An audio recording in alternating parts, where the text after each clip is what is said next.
Okay mga bro, bali mayroon tayong gagawing tatlong solar panel dito mga bro. Ayan, bali ang ituturo ko sa inyo ay kung paano malalaman kung sira na o ayos pa yung solar panel natin sa pamamagitan ng test light mga bro. Ayan, isi-share ko sa inyo kung paano malalaman kung okay pa o sira na yung ating solar panel.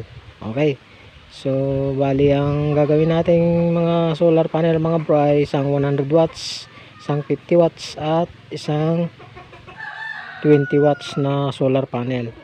Okay, share ko sa inyo sa pamamagitan ng test light. Okay, simulan na natin mga bro. Unahin natin yung 100 watts. So bali ang ginamit ko nga pala mga bro na test light dito ay itong bumbilya natin ay kung ito 10 watts 12 volts yung bumbilya natin, tapos may clip siya. Kapag ka magtitis kayo ng solar panel nyo mga bro ay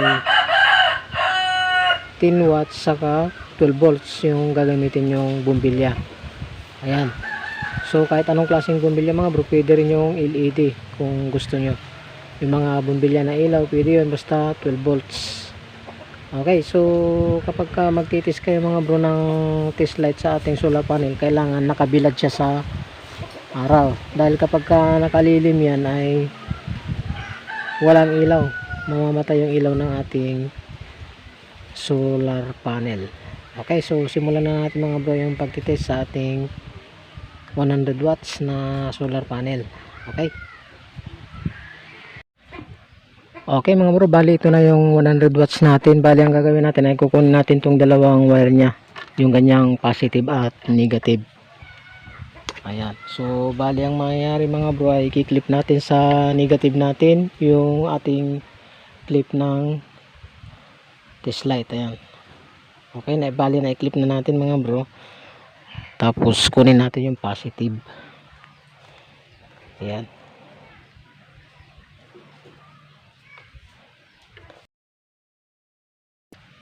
so bali ito yung positive ng kuha natin ng solar natin na 100 watts. So i-test natin mga bro kung iilaw ba yung test light natin. Kapag umilaw yan mga bro, ibig sabihin good pa yung ating 100 watts na solar panel. Okay, so check natin.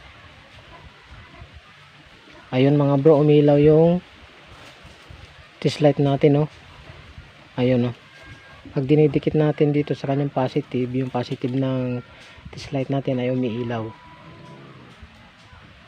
Ayan, umilaw siya mga bro. So ibig sabihin mga bro, yung 100 watts na solar panel natin ay okay pa siya, good pa. Pero kapag dinikit nyo mga bro yung positive ng test light nyo ay hindi umilaw, halimbawa hindi umilaw na ganyan, ibig sabihin ay sira na yung solar panel natin na 100 watts. Okay, so good pa mga bro yung 100 watts na pinapagawa sa atin. So isunod naman natin yung 50 watts na solar panel. Ayan, so dito tayo sa may 50 watts.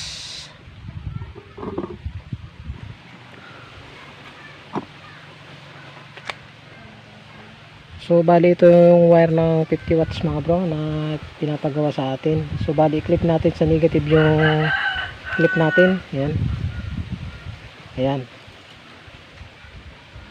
tapos idikit din natin yung natin test light natin sa kanyang positive, yung positive ng test light natin idikit natin dun sa positive ng solar panel na 50 watts kung iilaw. So umilaw siya mga bro. Ayan, ganyan. Ibig sabihin mga bro, good pa rin yung 50 watts na solar panel na pinapagawa sa atin. Ayan, oh. Ayan, ganyan mga bro.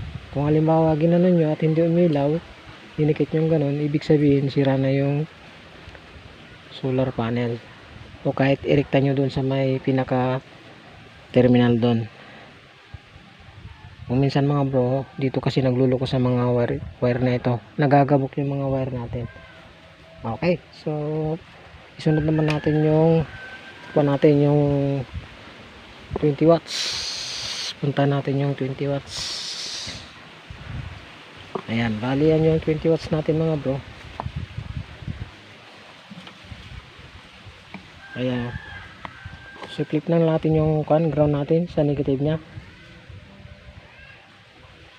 Ayan. Tapos dikit natin kung iilaw. So umilaw siya mga bro. Ayan, oh. Ayan, konti lang yung kanyang ilaw dahil 6 volts lang siya. Ayan, oh. So tanggalin natin. Ayan. Tapos dikit natin ulit. So ayan mga bro, okay pa, oh. May ilaw pa siya. Ayan, oh. Okay, so ganun lang mga bro kapag test light yung gagamitin nyo, kung i-check nyo kung good pa yung ating solar panel. Ayan, sa test light natin. Okay, so subukan natin naman ngayon sa mismong terminal ng natin, solar natin. Tuturo ko sa inyo kung paano naman yung pag-test dito.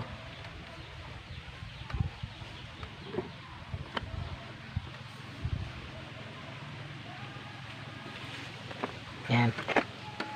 So ganyan. So tanggalin natin yung takip nya.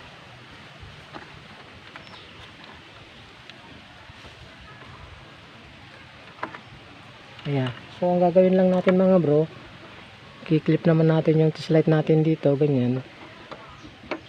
Ayan. Tapos dadirect natin dito. Ayan, oh. Ayan. So umiilaw siya mga bro, oh. Ayan. So ibig sabihin kapag hindi umilaw, either sira yung natin, yung diode natin, baka shorted, ganun. Kung halimbawa na i-check nyo naman yung kanyang diode ay okay naman, tapos ginano nyo hindi umilaw, ibig sabihin mga bro yung solar panel na yung ating problema. Okay, so ganun lang mga bro. Ayan, oh. Ayan, so ibig sabihin good na good pa yung ating solar panel.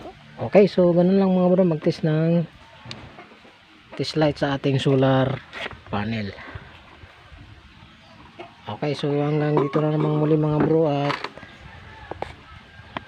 kita-kita na naman tayo sa susunod ng mga video. Sana ay nagkaroon na naman kayo ng kunting kaalaman patungkol dito sa ating solar panel gamit itong ating test light. Okay.